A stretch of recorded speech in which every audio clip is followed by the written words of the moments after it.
Hey guys, tonight we step into a village where survival feels like balancing on the edge of a knife.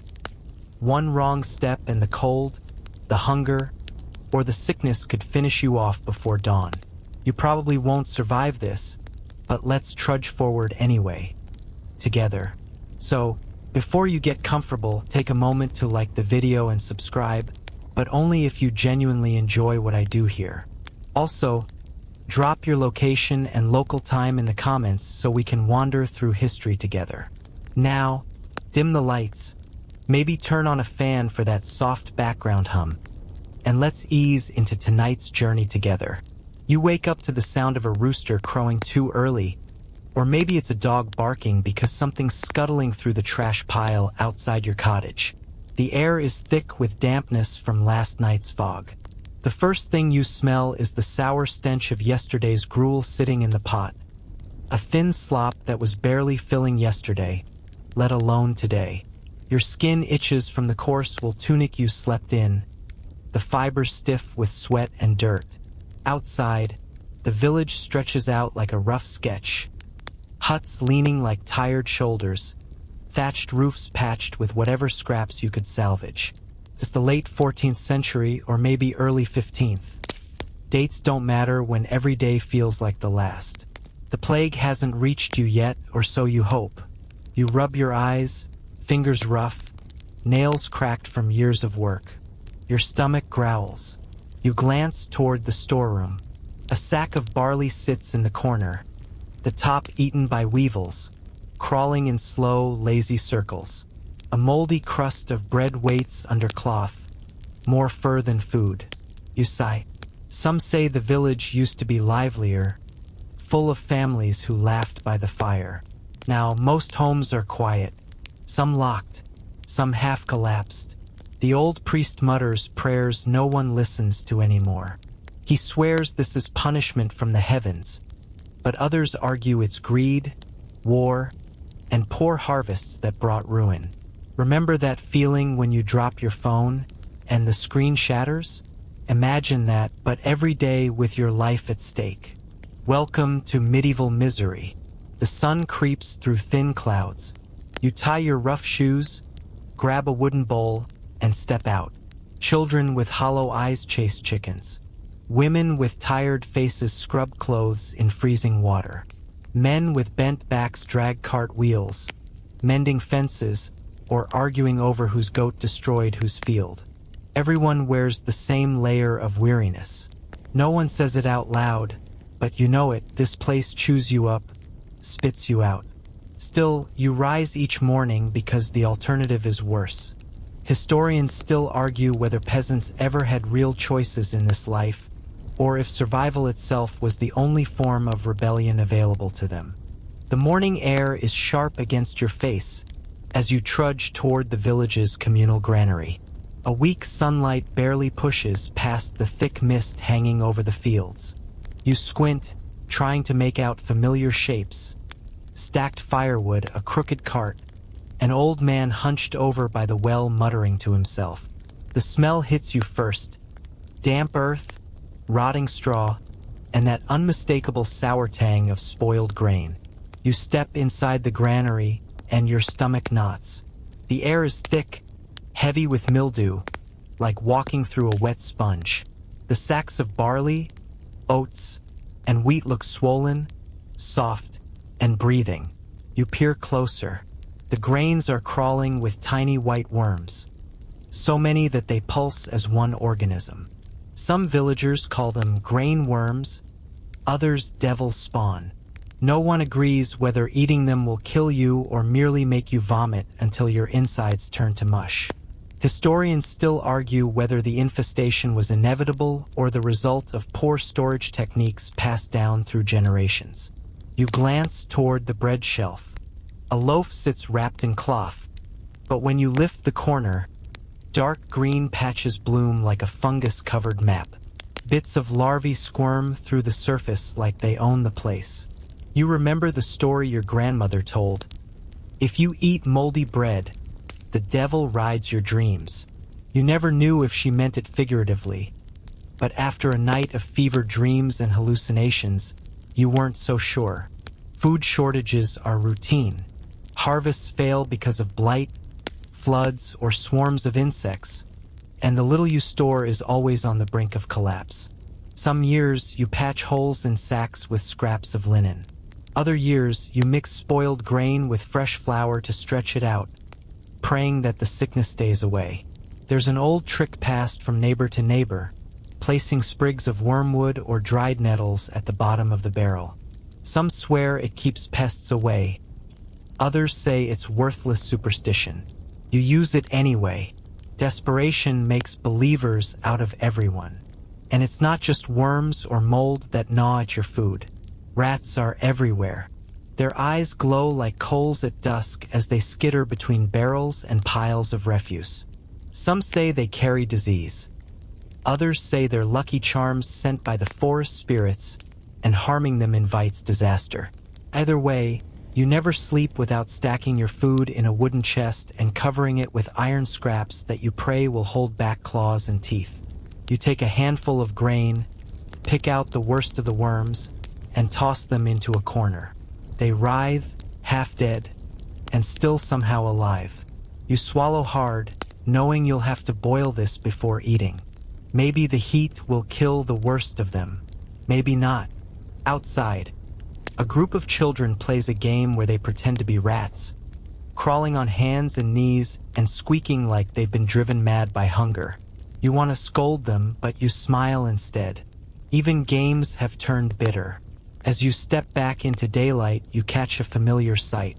Old Marta, the village healer, sits cross-legged beside a pile of root vegetables, slicing away bruises with a stone blade. She whispers a charm under her breath, something about warding off worms from the gut and evil from the mind. Some villagers laugh behind her back, calling her mad. Others line up when their stomachs ache, willing to try anything. The granary door creaks behind you, half rotted on its hinges. You pause and glance at it one last time. Every sack in there is a gamble. Every meal a pact with uncertainty. You shoulder your empty bowl and walk back toward the cluster of cottages. Hunger is a slow, relentless pressure that never truly leaves you. It's like an itch you can't scratch, a weight you carry everywhere you go. You've already learned that the line between nourishment and poison is thin, and some days you barely care which side you fall on. By midday, the village smells even worse. The sun burns through the mist, but the warmth brings out other scents. Rotting vegetation, unwashed bodies, and the sharp, metallic tang of sickness. You pass a cluster of huts where a woman sits on the ground, rocking back and forth. Her eyes are glassy, her lips cracked. Beside her, a child coughs violently, the sound dry and hollow like a broken bellows. You avert your eyes, but you know it's everywhere. Disease spreads faster than wildfire, and it doesn't ask permission before it knocks on your door. You stop at the well. A bucket rope creaks against wood as a boy pulls it up. The water's surface looks black and still, reflecting the sky like a dark wound. A smell rises, earthy, sour, faintly sweet with decay. The villagers say it's from corpses buried too shallow, or from weeds rotting along the banks. Some swear by adding a few drops of vinegar to purify it. Others say it's useless, but even superstition feels better than fear. You remember the last time plague hit the region. Half the village disappeared in weeks. You didn't see most of them buried. Bodies piled up in carts or dragged to pits beyond the fields. Some say the priest gave up on funerals altogether, too frightened to approach the sick. Others claim desperate families burned their dead on makeshift pyres, hoping to keep the spirits from rising. Historians still argue whether quarantines would have saved lives, or merely trapped people with the disease until it consumed them. You pass a hut where a funeral bier stands covered in a thin sheet. The outline beneath it is unmistakable. You don't ask who it is. You pretend not to notice. But as you walk past, you hear a whisper from behind the wall. He coughed blood all night. Another voice adds, Better this way. The poor soul didn't suffer long. It said that touching a dead body could pass on the sickness. Others say not burying them fast enough invites ghosts that haunt your dreams. You've seen both happen. Once, when a neighbor's son died, they wrapped him in old linens and buried him by the stream. The next week, 3 others in that same family came down with fever and weakness. Whether the sickness spread from the body or from despair, no one knows. You rub your arm, half expecting a rash to bloom there. Some villagers smear themselves with mixtures of garlic, vinegar, and crushed herbs. Anything to keep the plague away. A traveling monk once told you that smoke from burning juniper branches can cleanse the air. But when you tried it, it only made your eyes water. Still, you do it at night, blowing smoke through cracks in the wall and muttering a prayer you barely remember. The worst part isn't always the sickness itself. It's the loneliness it breeds. Families keep distance from one another. Children don't play near the sick. Strangers aren't trusted. Every knock at the door is a warning bell. Every cough is a countdown. You've learned to carry your own rag soaked in vinegar, pressing it to your nose whenever you pass a coughing neighbor. It doesn't help much, but it makes you feel like you're doing something. You glance down the path and see the priest hurrying past, clutching his robe, eyes darting like a hunted bird's. He mutters something about charity and grace, but the others cross themselves and turn away. By late afternoon, another cart rumbles past, piled with bodies wrapped in burlap sacks. No chanting, no ceremony, just a procession of quiet despair. The driver's face is blank, eyes hollow. He doesn't look at you. You look away too. Some say this is God's punishment for sin. Others argue it's poor hygiene and bad luck. The truth may lie somewhere in between or nowhere at all. You wonder how long you can keep going like this. But like always, you push the thought aside. The sun still shines, however weakly, and you still need to find something to eat before night falls.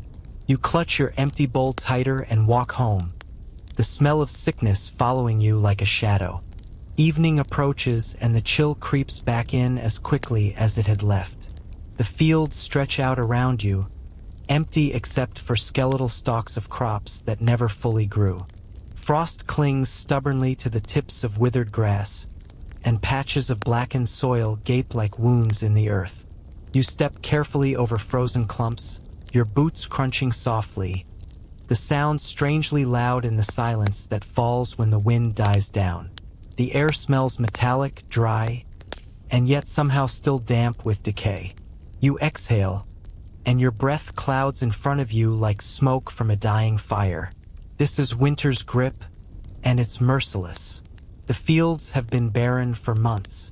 Last season's barley was scorched by a dry spell, and before that, floods drowned the seedlings. You've learned to read the sky like scripture. Gray clouds that promise snow but never deliver, bitter winds that tear through fabric and bone, and a pale sun that offers little warmth. Crops either fail entirely or rot in the ground before harvest. You store whatever scraps you can, only to find them spoiled before you can eat them. Frost takes what's left, turning roots and shoots into mush. Some elders say the cold is sent by angry spirits offended by mankind's greed. Others insist it's simply the way of the world, harsh weather, indifferent to prayer or toil. Historians still argue whether crop failures in medieval villages were due more to climate shifts or human mismanagement. Either way, it makes little difference when your stomach growls for the 10th time that day. You crouch near a shallow furrow, breaking clumps of frozen soil with a stick. Beneath the crust, the earth is soft and black, but nothing grows. You wonder if you should plant anyway, more out of habit than hope. Some years, seeds sprout despite the odds, stubborn as weeds. Other years, nothing but frost greets you. You look toward a group of farmers repairing a wooden fence. Their faces are pale, their lips blue. One of them laughs hollowly, a sound that disappears as soon as it's made. The Lord wants us to thin the herd, he mutters to no one. Another spits into the dirt, shaking his head. If he wants us dead, why bother with harvests at all? A debate among the villagers rages quietly. Is this famine punishment for sins, or simply the result of years of neglect and bad weather? The priest insists that repentance and charity will bring favor, while others grumble that praying won't keep frost from eating the last potatoes. No one agrees, but everyone feels trapped between despair and duty. You remember a winter not long ago when your family resorted to eating boiled tree bark and dried weeds. It wasn't much better than chewing leather, but it kept you alive. You recall your mother grinding wild roots into flour, mixing them with whatever stale grain remained. You remember the taste, bitter, fibrous, and strangely sweet at the edges where rot had begun to bloom. You gag slightly at the memory, but you also smile. It's that small flicker of gratitude that keeps you going when the cold whispers to you to give up. The animals suffer too. Goats that once grazed happily now chew frozen sticks. Dogs bark at shadows, their ribs sharp against the skin. Horses stand huddled, steam rising from their flanks like ghosts of warmer days. Even the birds seem fewer this year, their calls thin and scattered. As the last light fades, you head back toward the village, feeling the ache in your limbs deepen. The wind presses against your ears like icy fingers, and you pull your cloak tighter. The huts ahead look even more forlorn in the blue dusk, their smoke curling weakly from crooked chimneys. Inside, you'll share whatever scraps remain. Maybe a handful of dried beans, or a thin stew made from turnips barely rescued from the frost. Perhaps you'll tell the others about planting again, half joking that the earth owes you at least one harvest. Perhaps someone will offer a prayer, a muttered charm, or a curse thrown toward the heavens. You lie awake long after the fire dies, listening to the groans of trees bent under snow and the occasional cough from a neighboring hut. The cold presses against the walls like a living thing, waiting for cracks to exploit. Winter teaches patience, endurance, and quiet desperation. Teaches you to hope for a miracle while bracing for loss. You pull the rag tighter around your neck and close your eyes, the frost-covered field still dancing in your thoughts like an endless, frozen sea. The next morning, before the frost even loosens its grip on the earth, you're already thinking about taxes. Hunger gnaws at your belly like a restless animal, and every spare grain, every root, every scrap of cloth must be set aside. Not for yourself, but for the Lord of the manor, the church, and whoever else claims a share of your suffering. You swallow hard and tie your thin woolen belt tighter, bracing yourself for another round of demands. The tax collector arrives mid-morning, a gaunt man wrapped in layers that do little to hide his bone structure. He carries a ledger, its pages swollen from damp, and a wooden staff. His eyes scan you like an inspector counting flaws. Behind him, a servant drags a scale, the iron weights clanking like distant bells of doom. By order of the Lord, the collector rasped yesterday, every household must give a portion of their last harvest to the crown, a tithe to the church, a levy for repairs. The common dues remain unchanged. You want to laugh, but your lips barely move. A portion of what harvest? You wonder silently. The little grain you have left is worm-ridden. The dried roots you've hidden from the children won't fill a mouth, let alone be divided. But refusal isn't an option. The tithe, the 1/10 tax you owe to the church, is the oldest demand of all. Without it, they say you invite damnation. The levy for repairs is newer, tacked on when roads crumble or ditches overflow. The common dues fund the Lord's retinue and ensure you have protection. But from what? Wolves? Hunger? Or each other? Some villagers mutter that the whole system is rigged.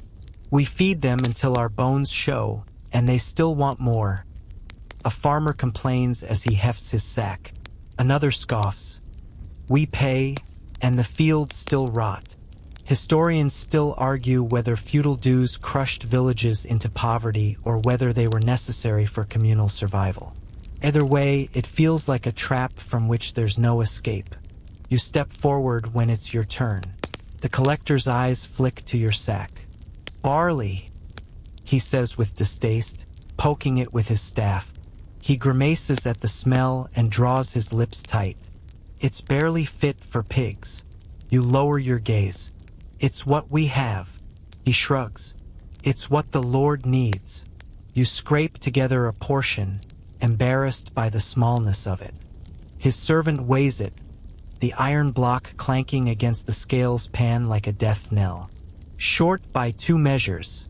The collector scowls. You try to explain that mold and worms have eaten the grain. You mention that the harvest failed twice. He raises an eyebrow. "The Lord's share remains full.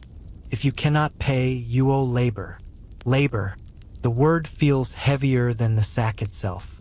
Some villagers try to bargain, promising to work extra hours in the fields or mend fences by hand. Others simply nod and comply. A few mutter dark prayers, cursing the lords and the heavens alike, but say nothing aloud.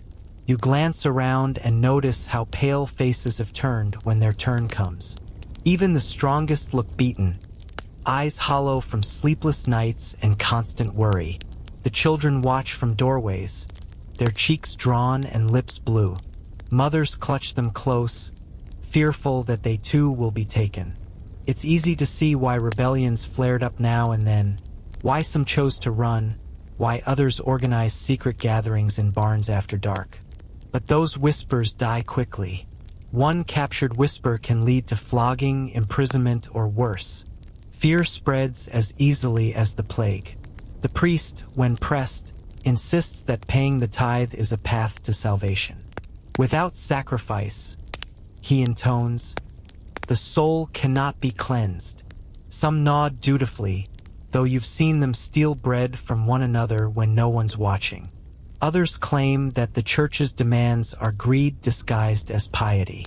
"If heaven wanted us fed," a widow hisses, "would he send a priest with a scale?"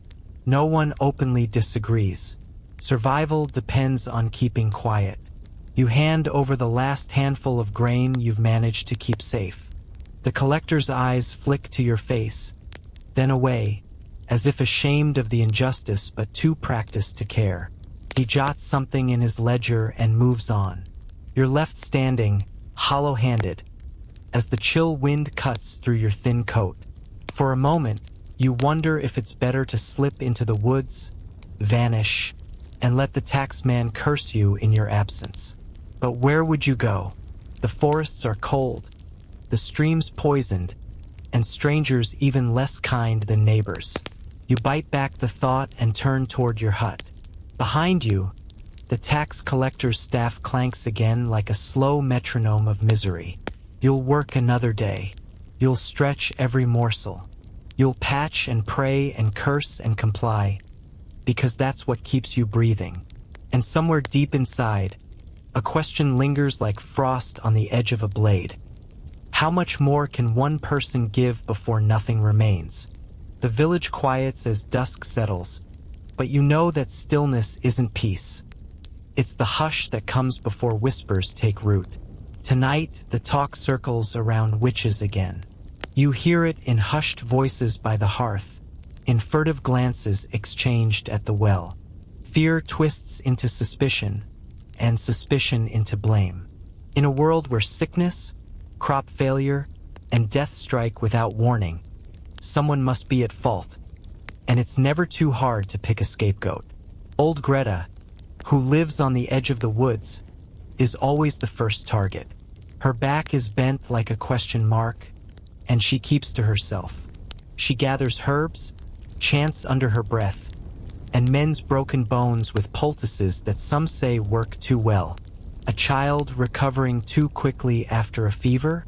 The witch touched him, whispers a neighbor.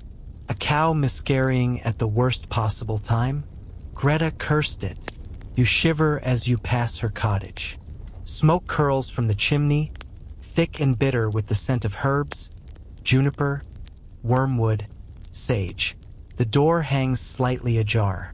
Inside, shadows move, perhaps tending a cauldron, perhaps mixing roots. You don't dare look too long. Witch hunts flare up when fear overwhelms reason.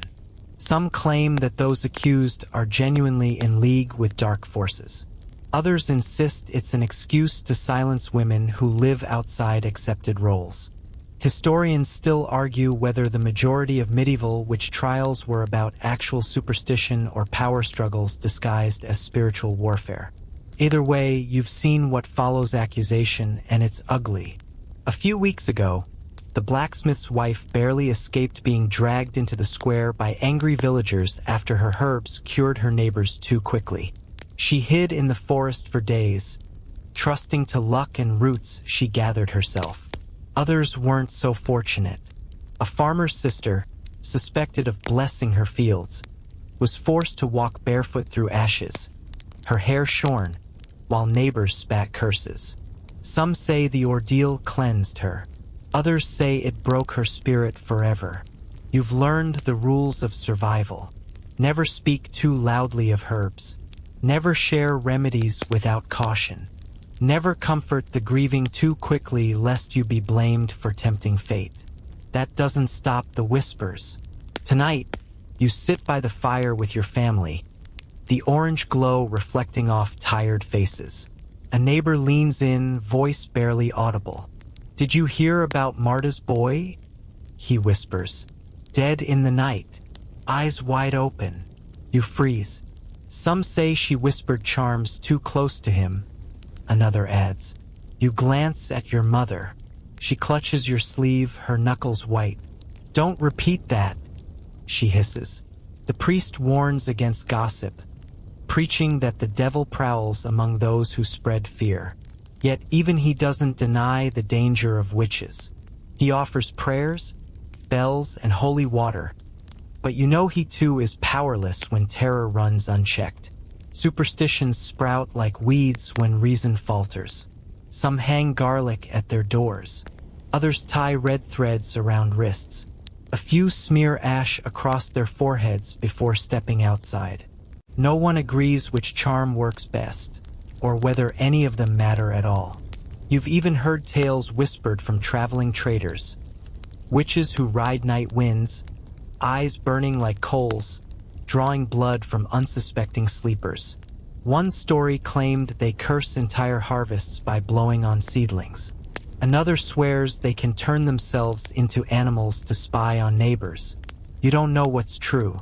You only know that fear breeds stories, and stories breed persecution. Still, you sympathize. If you were starving, sleepless, and terrified every time a child coughed, you might look for answers wherever you could find them, even in the dark corners of your own mind. As the fire dies, you lie awake listening to branches scrape against the roof. Outside, the wind hums like a low chant, and you wonder, how long before fear turns against you? You pull your cloak tighter, half expecting the shadows themselves to creep inside. Night has settled like a heavy blanket, but sleep feels distant. You trudge toward the village square, drawn by the murmurs of what some call justice. Here, the rules are written in pain, tradition, and fear rather than ink. Justice isn't delivered in courts or through lawyers. It's carried out with sticks, stones, and the occasional lash from a whip. The village watchmen, often neighbors you've grown up with, enforce laws with hands as quick to strike as their tongues are to scold. You pass a small crowd gathered near the pillory.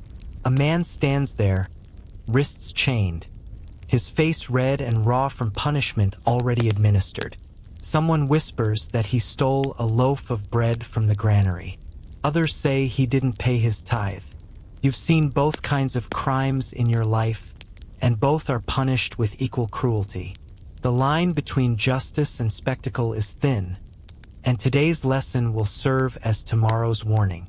You recall the time when a neighbor was forced to carry a sack of stones through the village for gossiping.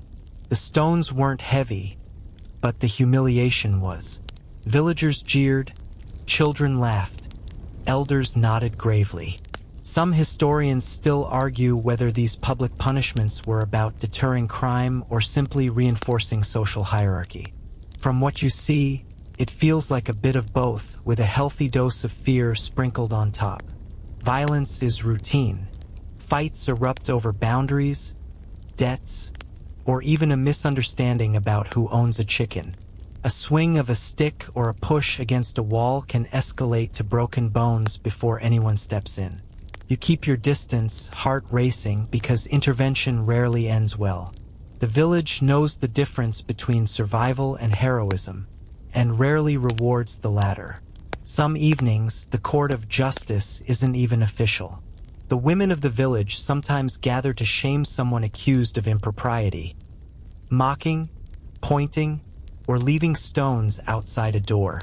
A man caught drinking excessively might wake to find ash scattered across his threshold, a message that the community watches every move. Punishments are inventive.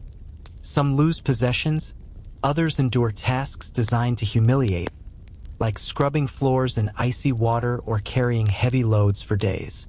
You've seen it. You've felt the tension of walking past someone who might decide today is your unlucky day. And yet, amidst the fear, there's a strange rhythm to it all. You learn to anticipate punishments and to navigate them quietly, like threading a needle in the dark. People nod politely, avert eyes, and smile faintly when asked about incidents, keeping their survival instincts intact. Humor surfaces sometimes, usually dark and whispered, a coping mechanism against the daily grind. Better a beating than a weevil in your barley. You've heard someone joke, and a few grim smiles followed. Sometimes the punishment itself becomes a communal event. Neighbors gather to witness, partly for curiosity, partly as warning, partly because it's one of the few social events available. The square becomes a theater of suffering, a mirror showing what happens when rules, arbitrary or otherwise, are broken. You notice a young boy watching closely, eyes wide, memorizing gestures, learning which missteps lead to pain. You hope he will someday understand that survival isn't always about justice. It's about discretion, patience, and knowing when to bend or bow. As you walk back home, the echoes of shouted reprimands, cracked whips, and nervous laughter follow you like shadows. You tighten your cloak, wondering whether this system of fear keeps the village alive, or merely teaches everyone how to avoid it long enough to survive another day. Violence and village justice are never fair, but here they are always present. Dawn arrives sluggishly, barely pushing the gray fog aside, and you're already aching from yesterday's chores. You step out into the fields, your back tight, shoulders sore, and wrists stiff from hauling firewood and repairing fences. The cold seeps into your bones, and you realize that medieval labor isn't just exhausting. It's an endurance test against the world itself. You trudge to the plow, your hands raw from rope and leather, and brace yourself for another day of backbreaking work. The fields are muddy, frozen in patches, and stubbornly unyielding. You tug at the oxen, their breath misting in the air, and guide them slowly across soil that seems to resist every furrow. Every step is an exercise in patience. Every misaligned plowstroke a reminder that nature refuses your command.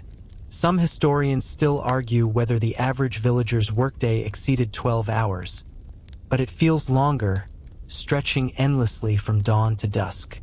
Even in the forge, life is relentless. The blacksmith hammers with a rhythm that's almost hypnotic, sparks flying, sweat dripping into his eyes. You pass by and smell molten metal mingled with charred wood, a sharp, acrid scent that lingers in your nostrils long after you've left. Labor here isn't just physical, it's sensory punishment. The heat burns your skin, the smoke chokes your lungs, and the sound of hammer on iron thrums like a persistent drum in your skull. Every task carries risk. Splinters lodge in hands, rocks tumble into ankles, oxen kick when startled. You've seen friends with broken arms or twisted ankles, left to recover while still expected to work. A wrong swing of a hammer can crack a skull. A misstep on icy ground can snap a leg. Even mundane chores are hazardous when exhaustion blurs your reflexes. Some villagers have developed strange coping mechanisms. One woman hums as she churns butter, her tune oddly discordant yet soothing in the monotony. Another hums to herself while digging a ditch, improvising lyrics about the Lord's greed and the frost's cruelty. It's as if music, even half mad, can shield the mind from the relentless weight of labor. You hum too quietly because silence feels louder than the work itself. Back in the village, children are no exception to the toil. Even young ones carry water from the well or tend to small livestock. They move with a mixture of fear and learned efficiency, knowing that idleness might earn scolding or worse. Some historians still argue whether child labor was entirely exploitative or simply a necessity of survival. You know the truth is somewhere in the middle. It shapes the body, hardens the spirit, and occasionally breaks both. By midday, you've harvested what little can be saved. Your hands blackened and blistered. Your stomach reminds you it's empty, but there's no time for rest. The Lord's roads need mending, fences repaired, animals fed, fires kept alive. Every villager is part of an unending cycle of maintenance, survival, and repair. Even humor is tinged with exhaustion. Someone jokes that the oxen work harder than the Lord, and a few tired smiles break across sunburned faces. Some days, the monotony is only broken by minor accidents. A wheel splintering, a roof tile sliding, or an ox misstepping into a ditch. Each incident is a lesson, a warning, a reminder that life in the village is a tightrope walk without a net. You've learned to anticipate danger, pace yourself, and conserve energy where you can. Even the smallest mistake can have consequences far beyond what seems logical. As the sun sinks, your body screams with fatigue. You return home, clothes soaked, hands stiff, feet numb. You glance at the hut and consider the simplicity of lying down and letting the day's aches melt into sleep. But you know tomorrow, the cycle begins again, relentless and unforgiving. The labor isn't just work. It's survival, endurance, and constant negotiation with a world that never gives mercy. And yet, even in the pain, there's a strange rhythm, a quiet acknowledgement that without these efforts, nothing survives. You close your eyes for a moment, letting the ache remind you that you're alive, that for now you've endured another day. As you sit near the fire that evening, rubbing aching hands and listening to the wind whistle through the cracks in the walls, you can't help but notice the women of the village bustling around with a steady, almost supernatural energy. They cook, mend, heal, and plan, their work extending from sunrise to far past sunset. You watch as your mother scrapes what little barley remains into a thin porridge, her movements fluid despite the weariness etched across her face. In a world where survival teeters on the edge, women are the quiet anchors keeping everything from falling apart. Women are responsible for birthing new life, tending to children, and nursing the sick. They gather herbs, prepare poultices, and sometimes step into the role of village healer. A risky but essential position. The knowledge they carry is passed down through generations, wrapped in superstition and pragmatism alike. A neighbor whispers about a woman who cured a high fever with nothing but willow bark and a prayer. Another whispers she was a witch for daring to meddle in the body's natural course. Historians still argue how much real power women held versus how much was a perception wrapped in fear and gossip. Either way, their influence on daily survival is undeniable. You remember the story of Elsbeth, a midwife who secretly helped villagers during a plague outbreak. She navigated between superstition and practical medicine, moving from house to house, risking the wrath of fearful neighbors who might accuse her of dark arts. Her bravery saved children, eased mothers' labor, and occasionally brought a curse from someone convinced her remedies were sinister. It's a delicate dance. Power exists in the shadows, between survival and suspicion. The workload never lightens. Women churn butter while keeping watch over the fire, so no sparks ignite the thatched roofs. They mend clothes with nimble fingers, repairing tunics patched dozens of times, threads snapping under the strain. At the same time, they grind grain, bake the barely edible bread, and stretch thin soup to feed every mouth. All the while, they monitor the children, who scamper between chores, learning early that life is a constant negotiation with responsibility. Some women also wield influence in subtler ways. They manage storage, decide which grains to use, and sometimes choose which herbs to apply in secret healing rituals. They negotiate peace among squabbling neighbors and temper the Lord's harsh decrees with gentle persistence when they can. Occasionally, their words sway the village council, or at least delay the lash of unjust punishment. And yet, power is precarious. One misstep, one accusation of witchcraft or impropriety can unravel everything. You've seen mothers shunned for speaking too loudly in the square, daughters whispered about for venturing too far into the woods, women punished for healing where the priest fears to tread. Strength and survival are intertwined with discretion, patience, and, above all, caution. Even humor has a female touch. Mothers tease children with ghost stories to encourage obedience. They make sharp, quiet jokes about the Lord's incompetence or the priest's endless prayers. It's a coping mechanism, a survival skill in its own right. The ability to laugh quietly in the face of hardship, sometimes just to keep from crying, is itself a form of power. You lean against the wall, watching, and realize that without women, the village would crumble faster than the frost-bitten huts. They sustain the physical, mental, and even spiritual life of the community. Their work is invisible in many histories, yet it underpins every heartbeat, every survival story, every meal shared in near starvation. As night falls, you understand something crucial. While men may wield sticks or collect dues, and the priest may speak of sin and salvation, it is women who quietly navigate the edge of life and death. They carry the village in hands calloused yet capable, hearts weary yet determined, and spirits strong enough to withstand the relentless grind. In that quiet glow by the fire, you feel both awe and a small, comforting sense of hope. If survival is a test, women are the steady hands keeping the wheel turning. Night deepens, but sleep remains elusive. Outside, the village is a collection of shadows shifting in the flickering firelight, each hut exhaling smoke that smells faintly of damp straw and last night's embers. You step carefully over uneven ground toward the communal oven, where the smell of half-baked bread mingles with smoke and ash. A few villagers gather here, mostly women, sharing news in hushed tones and glancing toward the darkened fields as if the wind might carry secrets you'd rather not hear. You remember the first time you witnessed the harshness of night labor. A small fire in a neighbor's hearth had gone out, and they had to carry coals from the communal oven across frozen paths.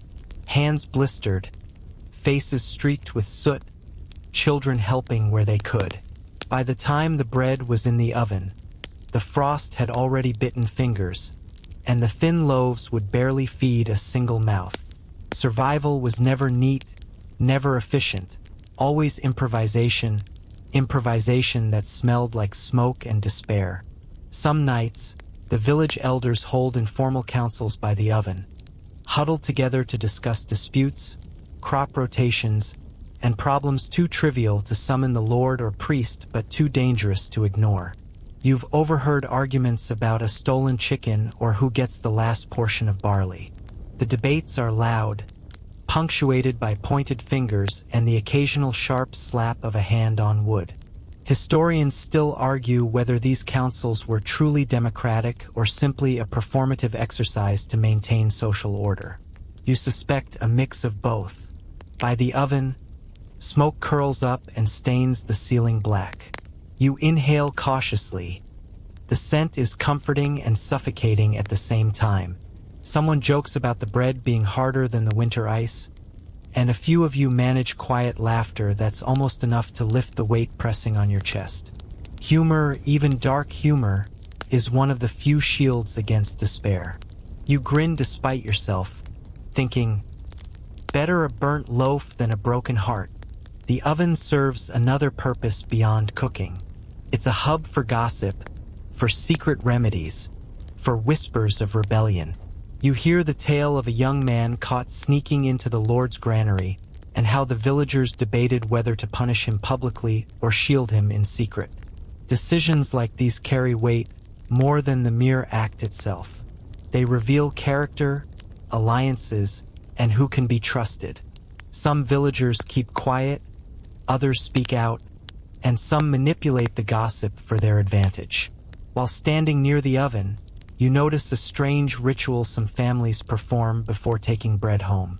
A pinch of salt sprinkled on the threshold to ward off bad luck.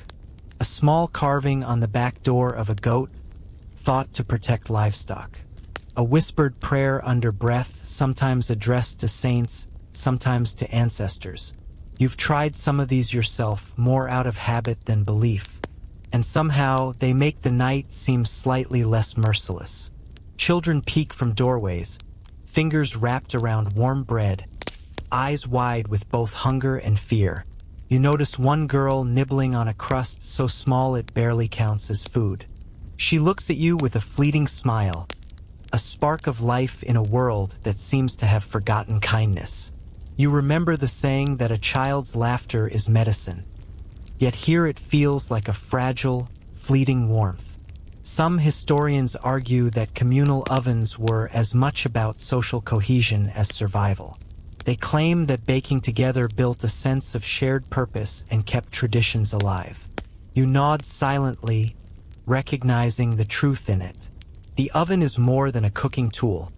It is the heart of the village, where bread, stories, and secrets mix, feeding not just the body but the fragile soul of the community. As you finally carry your meager portion back to your hut, the frost bites your hands, the cold pressing through every stitch of wool, and yet the warmth of shared labor lingers, a quiet defiance against the night. Tomorrow, will bring more work, more hunger, more fear. But for tonight, the oven has held the village together, just barely. The following morning arrives with a gray, relentless drizzle, turning the dirt paths into slick mud that sucks at your boots. You trudge toward the fields, each step a struggle against both gravity and exhaustion. The rain seeps through your cloak, chilling your skin, and you shiver, wishing for a sun that won't come. You pass the livestock huddled under rickety shelters, animals lowing in discomfort, and realize that no one in the village is exempt from this harsh weather. Not humans, not beasts, not even the few surviving crops clinging stubbornly to the frozen soil. Rain transforms survival into a slippery, slow ordeal. Fields become near impossible to plow, and seeds rot before they can germinate. You struggle to haul tools and harvest, each motion made more cumbersome by soaked hands and mud-caked shoes. Some villagers have resorted to straw shoes or wrapping rags around their feet, and even then, the cold mud creeps in. Historians still argue whether medieval villagers had any effective drainage techniques or whether they simply adapted to suffering. From what you see, adaptation often means exhaustion, ingenuity, and a surprising amount of stubbornness. The mud is treacherous, and small accidents are inevitable. You watch a neighbor slip while carrying a sack of grain, cursing under his breath as he scrambles to recover. You help him, but both your hands are wet and cold, numbing your grip. Even this small act reminds you that cooperation is survival. Isolation is a slow death. Villagers help each other begrudgingly at times, balancing self-preservation with the faint hope that the group's endurance benefits everyone. Inside some huts, fires struggle to stay lit, smoldering beneath wet wood. Smoke drifts upward, weaving into the low ceilings and giving the small rooms a constant, choking haze. People cough, children whine, and mothers shuffle between chores. The priest moves from hut to hut, dripping wet, carrying blessings and prayers like a fragile shield against disease and misfortune. Some villagers accept them. Others treat him with wary skepticism. Whether his words carry divine protection or are simply comfort for the anxious is unclear, and scholars still debate the efficacy of such ritual in preventing illness. You remember last autumn, when a heavy storm washed away part of the road to the manor. Villagers worked for days, hauling rocks and timber, balancing anger with resignation. You were among them, your hands blistered, back stiff, and yet you smiled when the road was passable again. The satisfaction was fleeting. The next storm would undo all your labor. In the village, accomplishments are temporary, fragile against nature's whims. Children, no less, face peril in this weather. They navigate slippery paths, carry buckets of water, and chase chickens that dart unpredictably across the mud.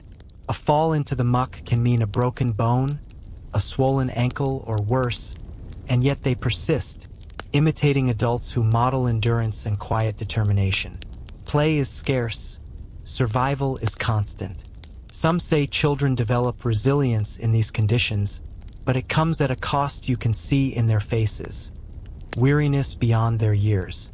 Rain also brings disease. Puddles of stagnant water become breeding grounds for insects. Damp clothing clings to skin, fostering fever and chills. A neighbor coughs in the corner of the barn, and you flinch, half expecting the worst. The risk of infection feels omnipresent, lurking in mud, water, and even the shared tools you touch. Villagers try home remedies: warm broths, herbal poultices, and steam inhalations. Some succeed, some fail, and some die quietly in the night. Historians still argue whether medieval remedies were largely placebo or occasionally effective. You suspect a combination of both, with luck playing a larger role than science. By midday, the rain shows no sign of stopping. You trudge back to your hut, clothes soaked, body heavy with fatigue. Inside, the small fire struggles against the damp, hissing and sputtering, as if it knows it's fighting a losing battle. You dry your hands over it, the warmth creeping slowly into your frozen limbs. The scent of wet straw and smoke fills your nose, a grim reminder of the village's vulnerability. The drizzle continues into the evening, and you think of tomorrow. Another day of mud, labor, and cold, where survival is measured not in triumph but in endurance. You pull a threadbare blanket around your shoulders, listening to the rain drums softly on the roof, feeling both small and alive amidst the relentless, wet world outside. The next day, a bitter wind cuts across the village, whipping through gaps in walls and thatched roofs with the precision of a sharpened blade. You trudge toward the market, boots squelching in mud still damp from yesterday's rain, and feel the cold slice through your thin cloak. Even the livestock shiver under their coarse blankets. The chickens huddle together, feathers fluffed like little defensive shields. You pull your hood tight, pressing it against your forehead, and realize that surviving winter isn't just a test of strength. It's a battle against elements that never forgive, never relent. The marketplace is a study in endurance and quiet desperation. Traders arrive, but the scarcity of produce and goods is obvious. Root vegetables are pale and twisted, grains meager and mildewed. Cloth is damp, barely worth the price asked. Villagers shuffle from stall to stall, eyes scanning for bargains that barely exist, murmuring about last year's harvest and what little remains. You notice a young boy haggling for a piece of stale bread, his mother tugging at his sleeve, whispering that the baker has no mercy today. Hunger is teaching him lessons faster than any school could. Some traders peddle curiosities brought from distant lands. Tiny carved charms, herbs preserved in honey, or seeds claimed to guarantee growth despite frost. You watch the older villagers examine them with a mixture of hope and skepticism. Some purchase without question. Others mutter prayers before parting with a few copper coins. Historians still debate whether such traveling merchants genuinely improved the village's survival odds or merely sold dreams to desperate people. You suspect a little of both, faith and fraud entwined like vines. The market is also where news spreads. Rumors, warnings, and local tragedies travel quickly between stalls. You hear whispers of another family struck by illness, a barn roof collapsing under the weight of snow, and gossip about the Lord's new levy. Every bit of information is vital. Knowing which roads are flooded, which neighbors have surplus grain, which herbs help stave off fever. In a village where survival is fragile, knowledge carries power, and rumors can be lifelines or death sentences. Children linger, trying to trade small tasks for food or coins. Some offer to carry water, sweep floors, or run errands. You notice one girl clutching a bundle of twigs, determined to exchange them for a loaf of bread. She's persistent, undeterred by cold or tired legs. You admire her tenacity. It's a survival skill honed young in a world where every morsel counts. Humor peeks through too, as a boy slips on mud and lands with a splash, only to stand, grin sheepishly, and bow to the small crowd that laughs quietly at his misfortune. Some villagers resort to barter instead of money, trading eggs for a loaf or a rabbit for flour. You see a few negotiating fiercely, aware that every exchange could tip the balance between food for tonight and going hungry. The marketplace becomes a theater of strategy, a place where desperation, cunning, and luck intersect. You keep your own transactions small, wary of overcommitting precious resources. The wind gusts harder, rattling wooden stalls and tossing debris across the muddy paths.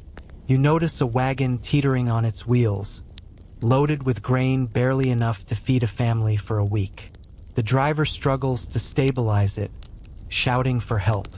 Hands reach from every direction, neighbors, strangers, even the children, to steady the load.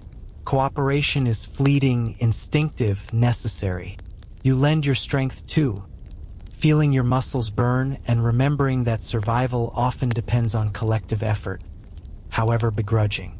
As you finally head home, the sun barely visible through a curtain of gray clouds, you clutch your purchases tightly, aware that every scrap of food and every exchanged word carries weight. Hunger, cold, and labor are constant companions, but the marketplace reminds you of resilience, the delicate, determined persistence that keeps the village alive despite frost, mud, and fear. And though the day has been grueling, there is a quiet satisfaction in knowing you've made it through another one, still upright, still breathing, still watching the thin line between survival and surrender. Evening descends, and the village seems to exhale collectively, a long, tense sigh after another day of relentless effort. You trudge toward the river, hoping the water will offer a brief respite. The current runs strong and icy, carrying leaves and debris that swirl in miniature whirlpools. You kneel, dipping your hands into the frigid flow, the chill biting through your gloves, and wonder how villagers survived centuries without any real relief from the elements. The river is both a lifeline and a threat. It gives water, but also disease, accidents, and drowning if you're careless or unlucky. Fishing is one way some villagers supplement their meager diet. You watch a fisherman cast a line into the river, his hands stiff and pale, eyes squinting against the fading light.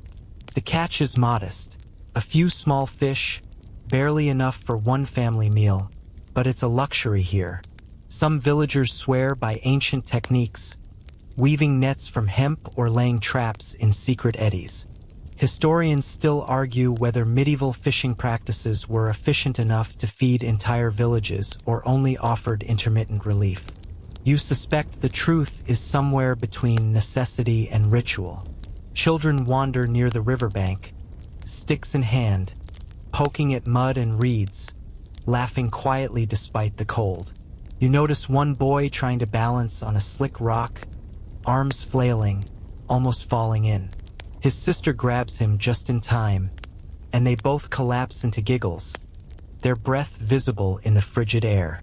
For a brief moment, you feel a flicker of normalcy amidst the hardships, an understanding that life persists, even in the harshest circumstances. Humor, fleeting as it is, becomes a shield against despair. The river also brings danger. Strong currents, sudden ice patches, and slippery banks make missteps deadly. Villagers have drowned here, children and adults alike, usually when attention wavers for a single moment. You remember tales whispered of a woman who slipped while carrying water, her scream echoing across the still night, and of a young boy swept away before anyone could react. Such events serve as reminders. The world is indifferent to human struggle. Surviving requires constant vigilance, skill, and a bit of luck. The river isn't only a physical threat. Superstition clings to it like morning fog. Some villagers claim the water is haunted by spirits of those lost, whispering warnings in the rustling reeds. A child crying alone by the bank might be accused of being touched by these spirits. Some adults tie charms around their wrists or sprinkle herbs near the water to ward off malevolent forces. You've even heard rumors of a creature, half fish, half human, lurking beneath the surface, snatching stragglers who linger too long. Historians still debate whether these tales are protective folklore or sheer superstition. Either way, belief shapes behavior as much as reality. You sit by the bank, listening to the river's murmurs, feeling both exposed and oddly protected.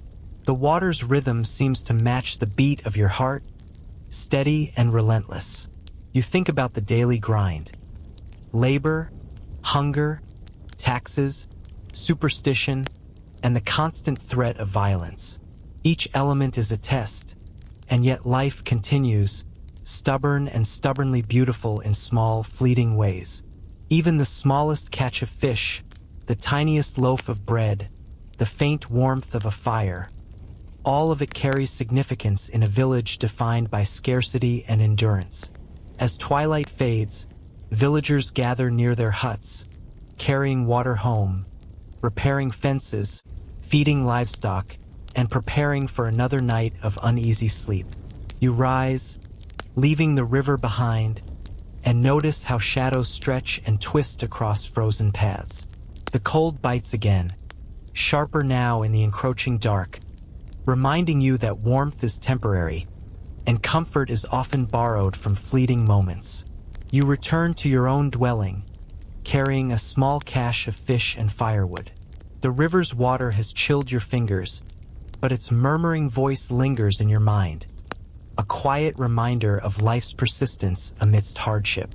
Tonight, as you lay your head down, the river whispers in your ears, teaching patience, humility, and resilience.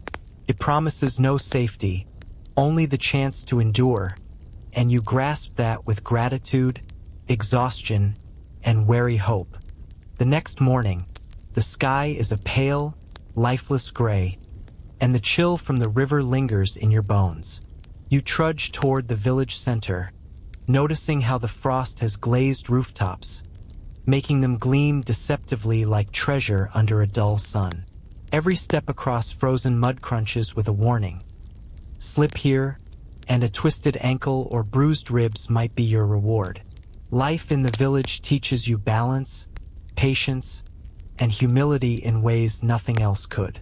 Each motion is deliberate. Each glance counts, because danger can spring from even the smallest misstep. Today, you are tasked with repairing fences along the Lord's lands. It's a grueling job, splitting and driving posts, weaving rough-hewn wood into barriers meant to hold livestock, and to remind villagers who holds authority. You notice how the Lord's presence, even distant, shapes the rhythm of labor. Workers strain under expectation, quickening their pace to avoid his scrutiny. Some historians still argue whether these public displays of authority were more about control or practicality. You suspect it is both, with intimidation as much a tool as the fences themselves. As you work, a sudden commotion draws your attention. A stray ox has broken through a neighboring fence and is heading toward the wheat field. Panic erupts, voices shout, and villagers rush in all directions, some swinging ropes, others calling for the owner. You leap forward, heart pounding, and grab a rope just in time to guide the animal away from destruction. In moments like this, life balances on reflexes and teamwork. A single mistake could mean lost crops, fines, or even blame, because in this village, accidents rarely remain accidents. Children watch with wide eyes from a safe distance, learning how survival demands quick thinking. You see one mimic your movements, throwing an improvised loop from a distance, and feel a flicker of pride mixed with anxiety. Teaching them this way through observation, imitation, and trial is how skills are passed down. Yet there is no safety net. The stakes are always painfully real. Humor sneaks in quietly. When a villager trips over a stray branch while trying to help, laughter erupting despite the chaos. A tiny reprieve in a harsh world. The day drags on, your muscles straining under both effort and cold. The wind carries the faint scent of smoke from distant chimneys, mingling with the earthy tang of the fields.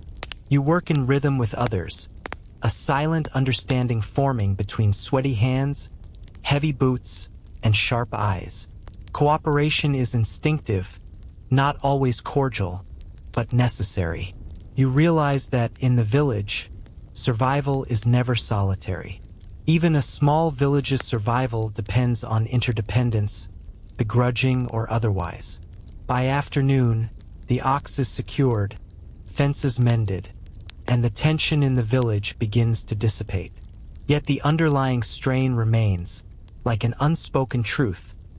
Life is fragile, unpredictable, and unforgiving. A farmer mutters under his breath, noting the Lord's arrival tomorrow to inspect work, and you brace yourself. Even well-intentioned labor is scrutinized, assessed, and judged, and failure, even minor, is never forgotten. You pause for a moment, hands resting on splintered wood, body aching, lungs sharp with cold air. Around you, villagers perform the endless, delicate dance of survival. Feeding animals, repairing structures, tending weak plants, and maintaining social hierarchies invisible yet potent. Their resilience is astonishing, tempered by fear and reinforced by necessity. You think of all the lessons learned in mud, frost, and labor, the constant negotiation between endurance and humility, courage and discretion, work and wisdom. As twilight nears, the village seems to collectively exhale again. The day's work complete, but the underlying challenge is far from over. You trudge home, exhausted yet strangely invigorated by the rhythm of survival. The world is harsh, unpredictable, and unforgiving, but within its trials, small victories emerge. A mended fence, a secured ox, a quiet laugh, a shared glance of understanding. You step inside your hut, shoulders sagging, yet heart steadier, knowing you've survived another day in a world where endurance is both armor and reward. Night falls with a slow, deliberate darkness, and the village exhales a collective sigh of exhaustion.